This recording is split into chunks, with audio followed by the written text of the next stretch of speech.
On this week's episode, I'm joined by Mafalda Monteiro, the Senior Digital Brand Manager at Sporting Lisbon, one of Portugal's most famous, historic and biggest football clubs.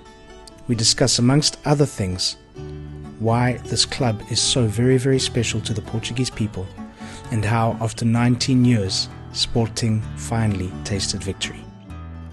Welcome back, or welcome to another episode of Portugal, The Simple Life. And if I say I'm excited, it's an understatement. I'm really excited to be joined here by Mafalda Monteiro, wearing a beautiful green shirt. Mafalda, thank you for joining us, and how are you?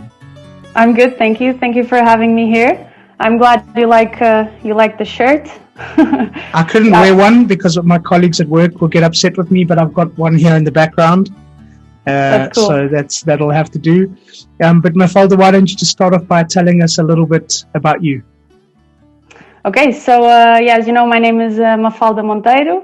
I'm 30 years old. I work at Sporting, as you can see, so I usually wear this to work. It's a cool benefit I have of working at Sporting. I can wear Sporting jerseys to work. Right now I live in Lisbon, Portugal, obviously. I studied in an international school in Portugal, okay, in St. Dominic's. I don't know if you know about it, but if you don't, you should definitely Google it. After St. Dominic's, I went to England to study at Oxford Brookes, business and management. So that's where I could keep my English going, and that's why I can speak a decent amount of English. And yeah, I've been at Sporting for the last 3.5 years. After having my experience in England, after having started working in England, I did my placement here at the Walt Disney Company there. So that's where my passion for entertainment started. Obviously, Disney is the renowned company that we all know of. From Disney, I went to do an internship at Havas in New York. So I stayed there for 6 months, tried a little bit of the advertising industry, which is very interesting, very creative, which is always something needed in our day-to-day lives. From New York, I came back to Lisbon. I worked at Sonai for a year, did a bit of e-commerce there. I launched the Wells e-commerce website. From Sonai, I went to RTP, and from RTP to Sporting, and that's where I am right now as a senior brand manager. So basically senior digital brand manager. So everything digital from Sporting kind of passes by me. So everything that you see on social media, on our digital platforms, that's my day-to-day job, basically. Okay, we're going to get on to Sporting because you were really busy recently for very, very good reasons. And it's been a great year. But let's just jump back a little bit. Our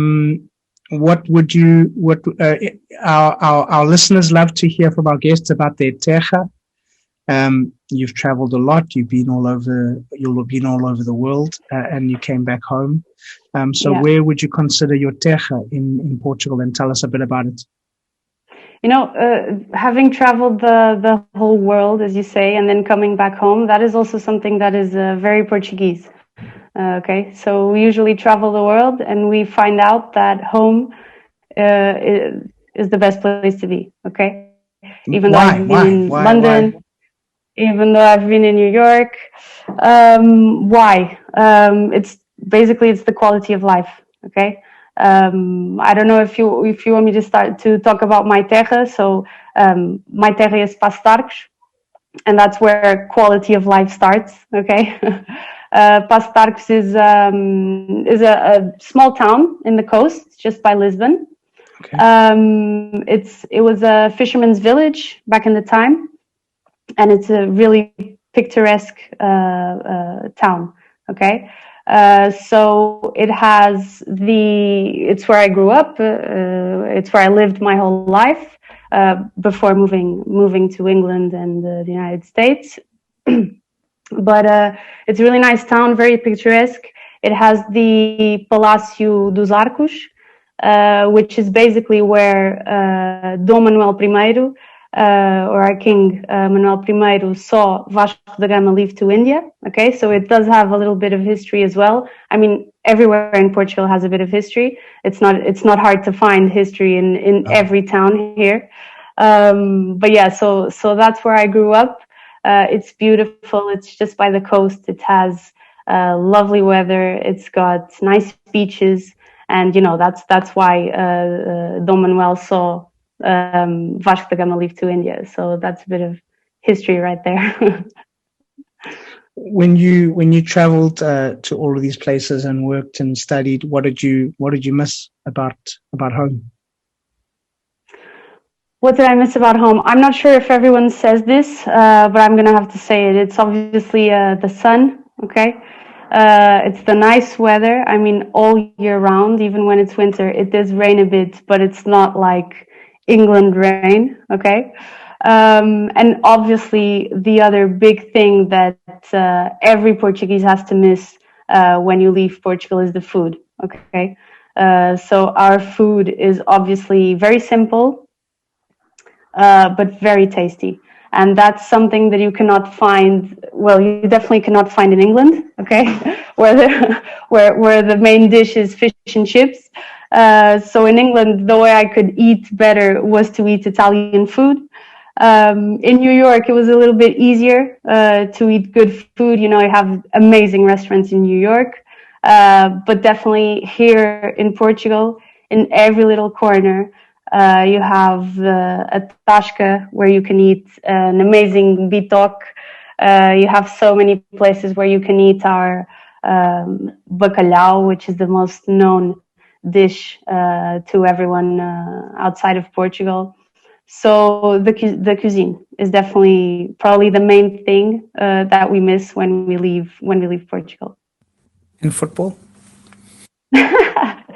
Football, thank God, is football, thank God, is something that you can keep track of even when you leave the country. I never stopped watching Sporting games. I'm besides working at Sporting, I'm a big fan of the club. My grandpa was one of the cinco violinos. The cinco violinos are, I don't know if you know, Dylan, but they are basically the icons of the club. Okay? So there were five. The cinco violinos, literally translated, is the five violins. There were five players in the 40s. Okay, and they played so well together that they nicknamed them the cinco violinos. Because they played in harmony. They played in harmony. They played really well. They won everything they had to win when they played together. They didn't play together many years. I think it was like 3 or 4 years. But yeah, so my grandpa is António Jesus Correia, which is one of them. So I obviously have this big connection with the club besides working there now. Wow. Okay. So Sporting is in your blood, and it was destiny that you ended up working there, maybe. Yeah, I'm not sure. My blood might be green. My mom's blood might be green as well. So she's my grandpa's daughter. And yeah, I mean, it's inevitable to have this connection with the club. Okay, we'll. I want to talk more about Sporting now. Let's just quickly chat a little bit about your dad. He's a regular on the podcast. Ricardo Monteiro. He always does the Proud of Portugal. He's also he must be really happy as well about Sporting as well. He's a big Sporting guy. Yeah, he is. He's a fan of. I'm not sure he's a fan of that big of a fan of Sporting, but he is a fan of me, basically, and he loves that, especially after 19 years of not having won the Portuguese championship. Now that I'm in the club, he can see me be there whilst the club, conquers all these titles, because it's not only the national championship, but yeah, he's really proud. I'm really proud. So that's a really nice thing to have, obviously. Well, so it's the first father and daughter combo on the podcast. So we're keeping it in the family. He's going to be next week. So after this episode is aired, it's going to be your dad doing another Proud of Portugal series. So I'm sure this might be one of the things that he's proud about is you coming on the podcast, and maybe he'll talk about sporting as well. I'll see what I can get him to do. Yeah, you should ask him for sure what he feels. I will. Mafalda, tell us a little bit about the history of this club. To put it into perspective, for me, I started supporting Sporting on one of my first visits to Portugal ever. I wasn't living here yet. It must have been, I'm trying to remember now, but maybe about 15 years ago. And my parents took me to see a Sporting game, and I fell in love with the whole. Actually, it was not the game. It was everything that happened around the game. And it was the little caravans, the kholoch, before the game, and you have the bifanas, still the best bifanas I've ever eaten. I don't know if it was the environment. That's why they tasted so good with the beer and all of that. And people all sitting in their Sporting shirts talking about the game. And it was the whole spirit of everything leading up to it. And it always just felt to me like a people's club. But maybe, and so I never I've never known what it feels like for Sporting to win the league, and we've just won the league. So it's amazing. I couldn't speak to you before because you guys were all too busy over there partying and celebrating and doing all of that stuff. So I'm glad that you're not going to lie. We did party a bit. A little bit. For legal reasons, we're not going to say how or where or when, but let's keep it there. Let's just leave it in the air, yeah. Exactly. But tell us a little bit about the history of this club, first of all, and how it started, and what's so special about this football club. Okay, so the club was founded in 1906. Okay, so this year is going to be the 115th anniversary of the club. So it is a more than a century old club. Okay, and you know what makes this club different from other clubs is that we are definitely not only football. Okay, so we have more than 50 different other sports. And this year, besides actually winning the national championship for in football, we managed to be European champions in futsal and hockey as well. And fans celebrate this as much as they do the national football championship. Okay, it's really important that we give attention to these other sports as well as we do to football. Obviously, football brings closer together thousands and thousands of people. Other sports, maybe not, but we do internally give it as much importance as the football. So yeah, I mean, throughout these 115 years of existence, the club has won 23 national championships. I think it still is the only club in the world who has two academy players who have won the Ballon d'Or. Okay, so that is Luis Figo and Cristiano Ronaldo. Obviously, they are. And Cristiano Ronaldo, I mean, we're not going to lie, he's a flag of the club. He represents Sporting beyond Portugal. It's frequent to see him posting Sporting stuff. He celebrated the national championship as well, which is awesome. And so yeah, I mean, the club has a really big history. We have at the moment 3.5 million followers. So the club, and growing. So the club is growing its fan base. Obviously, the titles help, and that is what we should always aim for, and what we do always aim for. But it is a club with an amazing history, and obviously besides Cristiano and Figo, which is the most recent history, I already spoke about the Cinco Violinos. They won, I think, altogether 7 championships out of those 23. So that is a lot.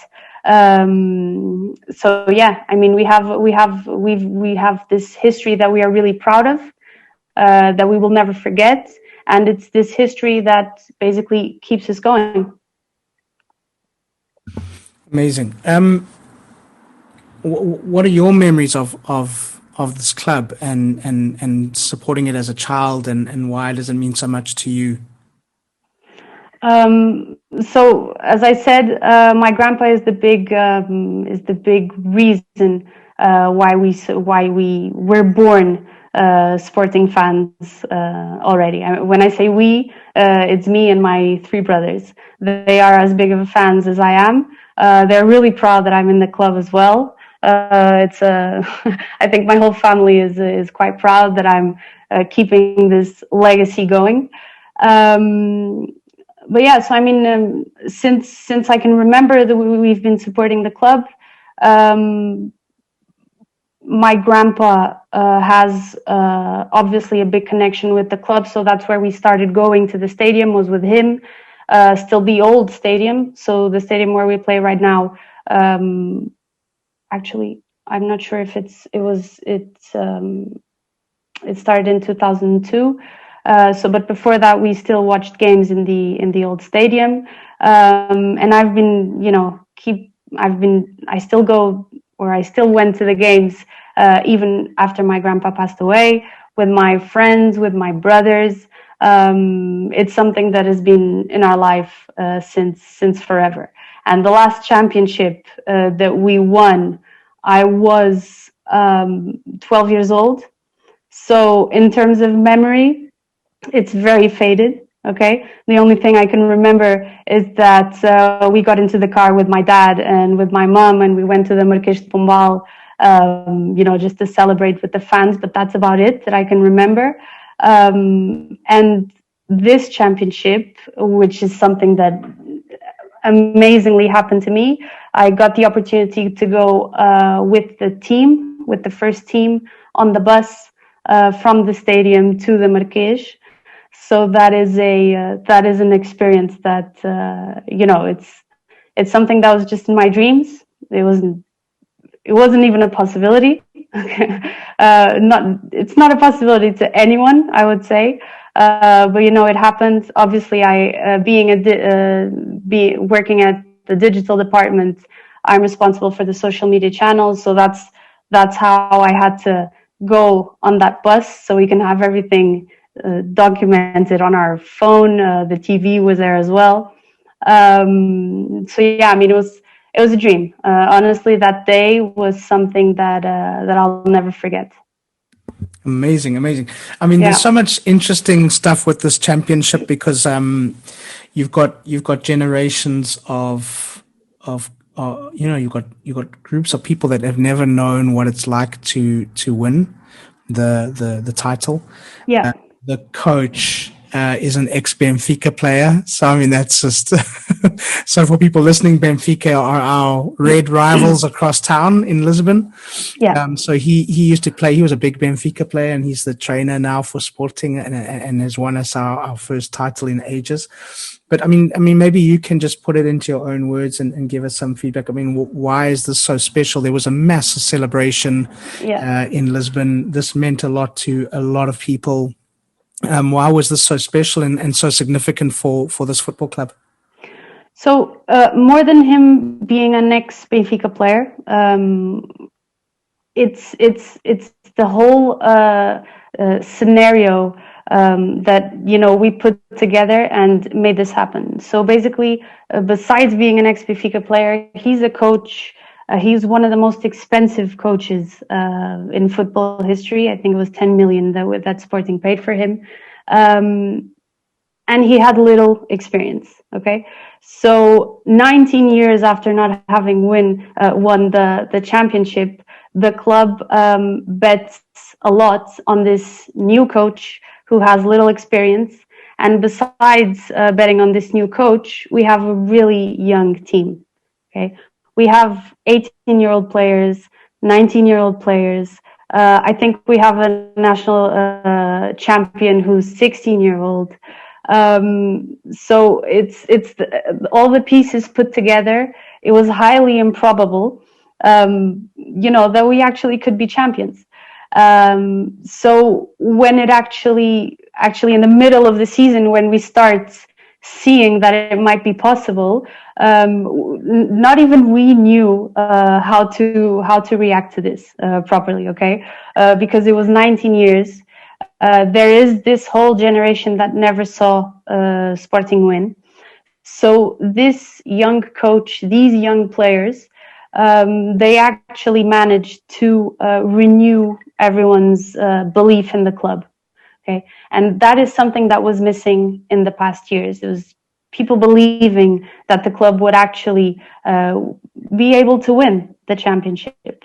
And so, I mean, that's basically the renewal of hope is what happened this year. And especially after what happened 3 years ago in the academy, the scenario was dark, was really dark. And it gives another taste to this championship. People not believing that it would be possible.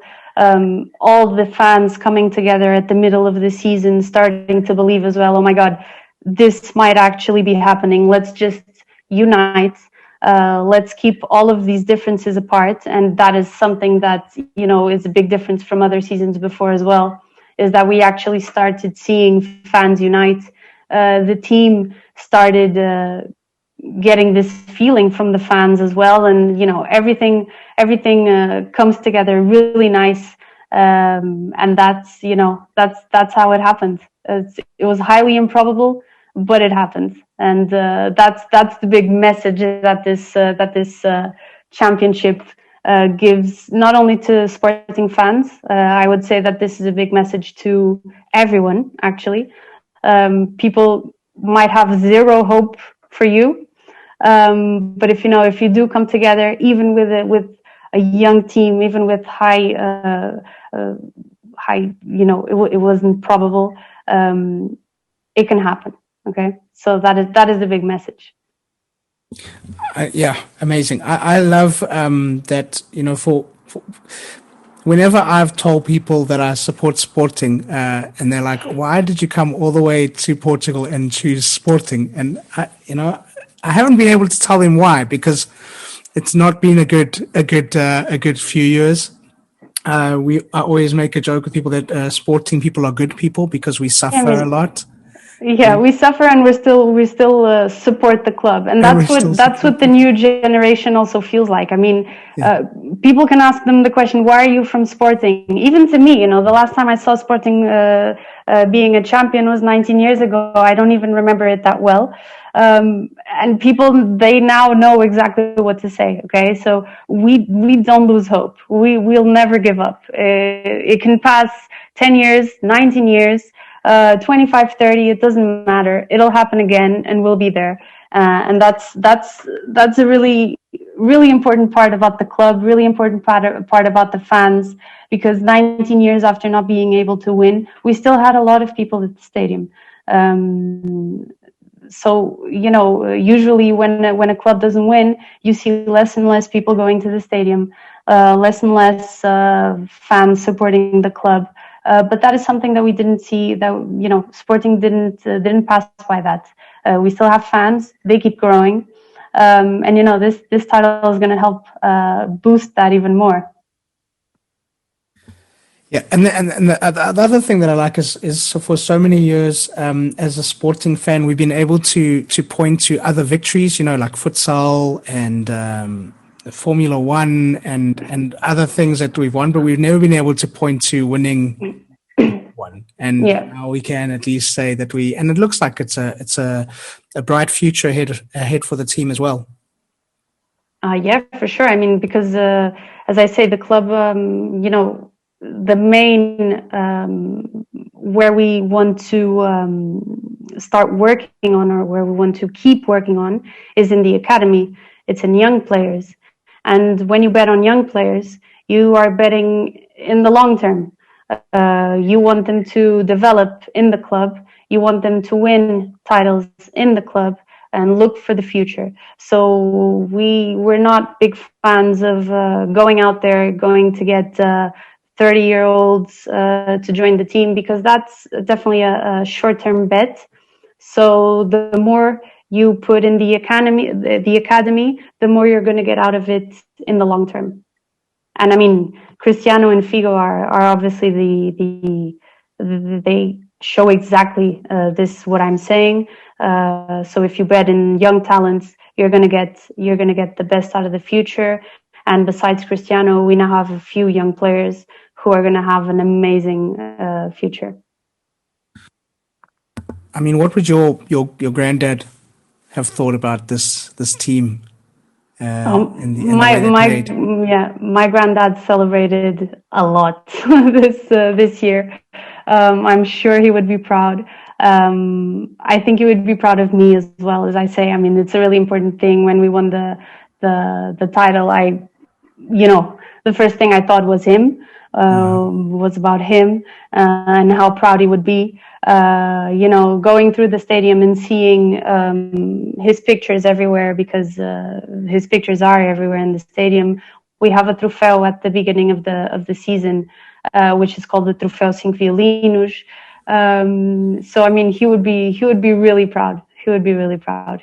I'm sure he celebrated a lot. For sure. I think he would have been even celebrating more seeing you on the bus with the team. I think that would have been probably the happiest part for him. Yeah, for sure. Mafalda, I mean, one of the things that really stood out to me my first few times that I watched Sporting play, but it wasn't only in Sporting, it was generally in Portugal. I found that, okay, everyone gets really passionate and you have fans shouting at each other, but generally there's a much calmer attitude amongst Portuguese fans than what you see in a lot of other countries. And one of the things that I'll never forget was watching Sporting play against Fiorentina in the Champions League, and the Sporting fans initiated it. They went over to the away side, to where the Fiorentina fans, and they were passing scarves over the fence. And that was something that I'd never seen before, and really still sticks with me. This it made me quite proud of Portugal and of the way that the fans welcomed the Italian fans. What else about Sporting makes you think Portugal should be proud of, that is uniquely Portuguese and is quite unique in the way that the club conducts themselves and the fans and the history and the culture of the club? So I think that, first of all, football is a family game. Okay, it's something that has to be. You have to deal with it as a family game. So you have to to adapt the environment for a 70-year-old person to be able to go to the stadium, a 50-year-old person, and a 4-year-old boy. Okay, so I think that is definitely how we work. That is something that I think we should be proud of, because if you do feel that you can bring your 5-year-old boy to the stadium, it means it's safe. Football is many times associated with lack of safety because of the extreme behavior of some groups within football. So I think that is definitely something that every club should work towards, is to make football a family game, making it, you should invite everyone to go watch the game. If you want to take your girlfriend to the game, you should be able to, and you should not be scared that something unsafe might happen. I'm saying this, and Sporting has had problems with fans, with extreme behavior. Every club has its problems with extreme ways of thinking about football. But football really should just be seen as a family event, as something that you can go on a Sunday with your kids, on a Sunday with your parents as well. And that is again, that is how we work internally. We make sure for the stadium to be as welcoming as possible to all kinds of people. I think that is it, and I think that is something that we should be proud of, that we are actually I think getting closer to that. Other clubs should definitely work towards that as well, making it as welcoming as possible to everyone. Yeah, I get that. I love that about. I mean, you see it a lot at Sporting, but you see it a lot in other clubs as well. The whole family goes and watches the game, and I think that's something quite unique and quite special, quite unique to Portugal. You don't see that in many other countries where it's everybody, and it's safe enough for everybody just to go and sit and enjoy the game. Yeah, for sure.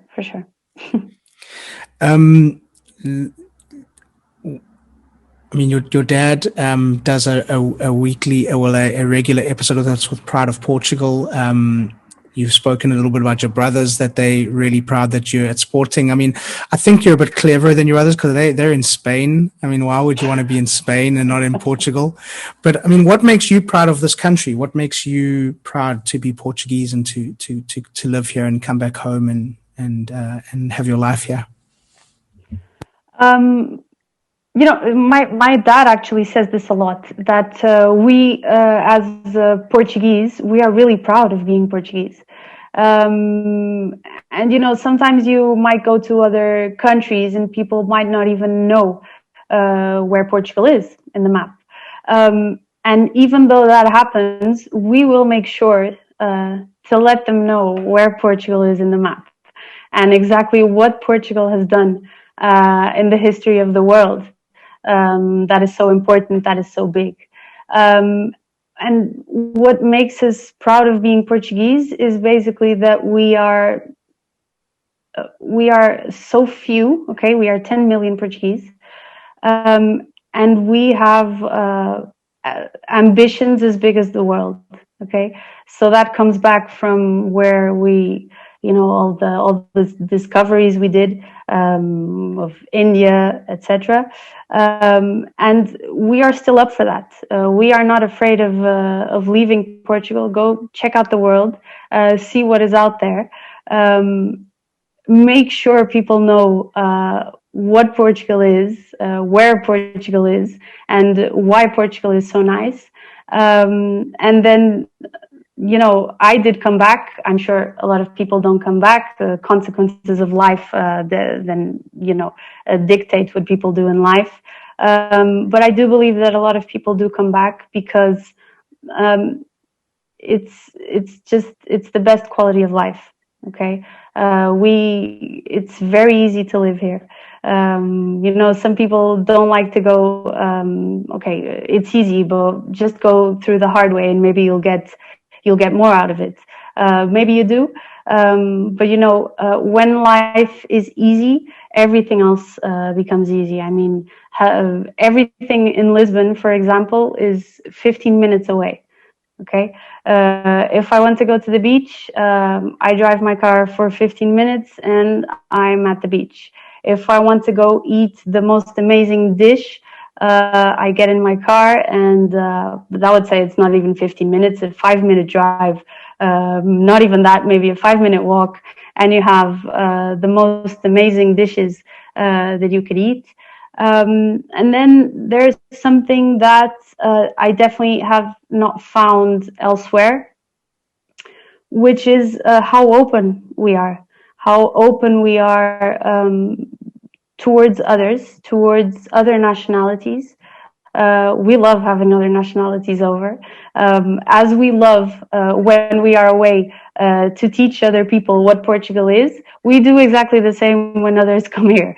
So if someone from England comes here, we make sure that they have the best experience possible. And I do think they have the best experience possible because the English always keep coming back. So, we have our little corner of paradise right here. And we are really proud that it is such a beautiful country with such amazing cuisine, the best national team ever, and yeah, I mean we've got to be proud of who we are. Well, speaking of national team, we're recording this episode on the 16th of June. On the 15th, we just played a brilliant game against Hungary to start off the Euros. Nice result, 3-0 to Portugal. So yeah, but we've had it a recurring thing on the podcast where we have spoken to people that have been abroad, cameramen, photographers. We had João Garcia previously. Rui de O was a Portuguese cameraman for SICK, and a lot of the times people talk about how when they've been overseas and people don't really know Portugal, but they know Ronaldo and they know Figo. We can be really proud of that because those guys came from Sporting. So Sporting is responsible for two of the best Portuguese exports ever. I mean, Sporting is responsible for the Euro 2016 win. Okay, that is something that everyone should have in mind. We nicknamed the team the Aurelius because they were discovered by this sporting scout called Aurelio Pereira. So they were nicknamed the Aurelius after winning the Euro. So yeah, I mean, Sporting is responsible for that. We have 3 players at the moment at the national team, but besides the 3 current players of Sporting in the national team, we have players there that have been in the academy. I mean, they came from the academy. Rui Patricio, Cristiano, William, etc. So yeah, we are very proud of that. Falda, one thing that you want people to remember and take away from our conversation. Okay, so it might be very specific to me, but it is something that I do want to get across. Even if it's just for this little amount of time in your life, say 3-4 years in your life, just make sure that you're actually doing what you love the most, and living in the place that you love the most. So I'm not saying that this should be for your entire life. I went abroad for a few years. I might go abroad again. We never know what the future holds. But just make sure that for this little amount of time, to make yourself lucky at that point, to live where you love the most and do what you love the most. And I'm really proud to say that at the moment I am this lucky person to be doing both things at once, and that is something that you'll take for life. Even if it ends, it's something that you'll be able to say you did, at least to your grandkids. Beautiful, thank you. How can listeners follow you online and stay in touch with what you're up to and the work that you're doing? First of all, do follow Sporting on social media. Okay, everything you see on there, is part. I'm responsible for that. I do post on LinkedIn a lot about my job, obviously, mostly. So do follow me on LinkedIn. It's Mafalda Monteiro. I would say LinkedIn is the best social media to follow me on. Okay.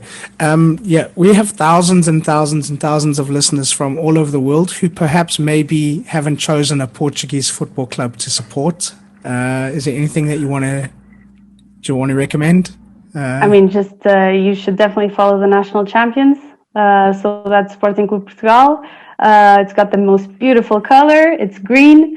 Make sure that when you come to Portugal, when the stadiums open back again to fans, come and watch a Sporting match, and you will understand why it is the best club in Portugal.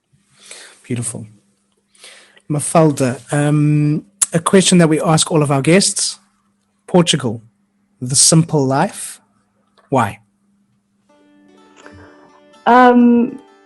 Because the Portuguese are simple and honest people. I do believe that as a community, we live by the less is more phrase. You can see that in our cuisine. The most famous dish outside Portugal is bacalhau, and bacalhau is literally cooked on water with cooked potatoes and a bit of olive oil, and that's it. So I think that reflects perfectly who we are. We are very simple.